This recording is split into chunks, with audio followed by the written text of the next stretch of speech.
स्वास्थ्यको लागि खेलकुद, राष्ट्रको लागि खेलकुद भन्ने मूल नाराका साथ आज यस दिप्लुङ चुइचुम्मा गाउँपालिका वडा नम्बर 7 त्यसमा पनि साबिकको वडा नम्बर 7 काउलीमा सञ्चालन भइरहेको खुल्ला महिला तथा पुरुष भलिबल प्रतियोगिताको सभाध्यक्ष महोदय र यस कार्यक्रममा उपस्थित हुनुहुने प्रमुख अतिथिज्यू, विशेष अतिथिज्यू र यस कार्यक्रममा अतिथि जनाइरहनुहुने वडा सदस्यज्यूहरू र यस कार्यक्रमलाई एउटा मर्यादित र सफल बनाउनको निमित्त पाल्नुहुने यस विभिन्न क्षेत्रबाट, विभिन्न गाउँबाट, विभिन्न टोलबाट पाल्नुहुने सम्पूर्ण आमा, बाउ तथा दाजुभाइ, दिदीबहिनीहरू,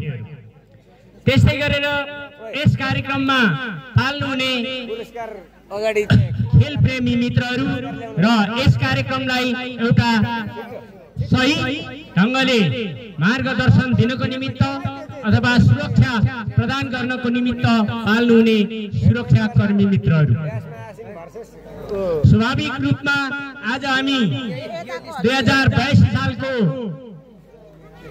बडा दशैं तथा शुभ दीपावलीको पावन अवसरमा यो खेल आयोजना भएको छ। सोही अवसरमा हामी टाढा टाढाबाट भेला जम्मा हुने मौका पाइरहेको अवस्था छ।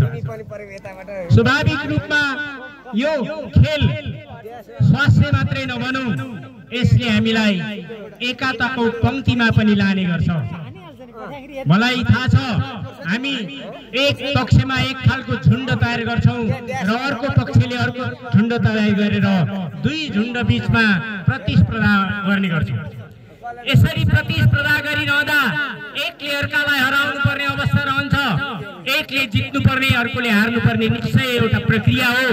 यसरी यो प्रक्रियालाई सामना गर्नको निमित्त जुन झुण्डमा सामेल भएको खेलाडीहरू बीच आपसमा मनमुटाव रहेमा, आपसमा खेल प्रति चासो र तनाखो नरहेमा खेल सफल हुन सक्दैन।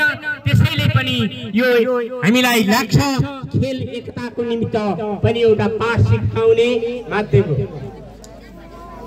त्यस्तै हामीलाई विभिन्न ठाउँ र टोलमा बसेर हामीले विभिन्न तरिकाबाट हामीले सिकेका छौं, कसैले प्रशिक्षकबाट सिकेका छौं, कसैले आफ्ना दाजुभाइ अथवा खेलाडी साथीहरूबाट सिकेका छौं।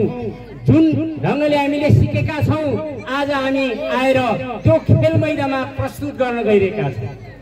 प्रस्तुत गरिरहँदा हामीले सफलता हासिल गर्न पनि सक्छौं र नगर्न पनि सक्छौं। तर म भन्न चाहन्छु यस खेलमा जे जति खेलाडी साथीहरू सहभागी भइरहनु भएको छ, म चाहन्छु यहाँहरू सबै सफल होस्।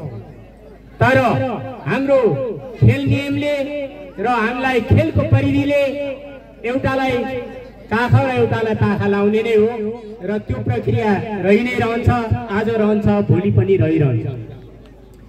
त्यसले यहाँहरू, मलाई लाग्छ यहाँहरू निश्चय पनि मर्यादित ढङ्गले खेल खेल्नुहुनेछ र संयमित भएर खेल्नुहुनेछ र आफ्नो टिमलाई सफलताको चुलीमा पुर्याउन अग्रपंक्तिमा अगाडि सर्नुहुनेछ भन्ने मैले आशा राखेँ। जित्नु छ, जित्नु कसैलाई रिस र रागले जित्ने होइन, भावना र आफ्नो दक्षता र क्षमताले जित्नु पर्ने हुन्छ र आफ्नो दक्षता प्रस्तुत सही र सलामत ढङ्गले यहाँहरूले प्रस्तुत गर्नुहुने छ भन्ने आशा राख्दै र यो जुन अहिले हामी बडा दशैंको दौरानमा छौं, आज सायद अन्तिम दिन होला र बडा दशैंको अन्तिम र आगामी आइरहेको शुभ दीपावलीको पावन अवसरमा यहाँहरूलाई हार्दिक मंगलमय शुभकामना टक्राउँदै मेरो दुई शब्द यही टुङ्ग्याउन चाहन्छु। हस्त, धन्यवाद, नमस्कार।